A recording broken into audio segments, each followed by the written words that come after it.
बता दो कायदे आजम का असल नाम क्या है? आजम। आजम? आजम। तो पाकिस्तान का कौमी खेल कौन सा है? हॉकी।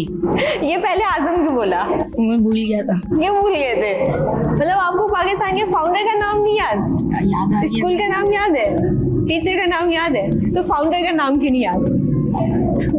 अच्छा चलो बताओ, दोनों में से जवाब किसको आ रहा है? किसका? कोई वाला जो वर्ड इंग्लिश नहीं आ रहा। बोलो हार मानी। हार मान ली। अच्छे से बोलो। हार मान ली। और अब तुम शरारतीपन में बोलो हार मानी। हार मान ली। इतने शरीफ होके नहीं, शरारतीपन में बोलो। हार मान ली मैंने। और अच्छे से। वैसे और कैसे बोलूं? और अच्छे से। मैंने हार मान ली। ठीक है, दोस्त को क्या बोलना चाहोगे? कोई एडवाइस देना चाहोगे? किस चीज पे? कोई भी शरारतें कम किया करो, पढ़ाई पे फोकस। पढ़ाई करो और गेम खेलते रहा करो। आप क्या देना चाहोगे? बस गेम में ऑनलाइन नहीं आता है तो ऑनलाइन आया करो। मतलब उसको जो है पढ़ना नहीं है, उसको गेम खेलनी है। चलो थैंक यू।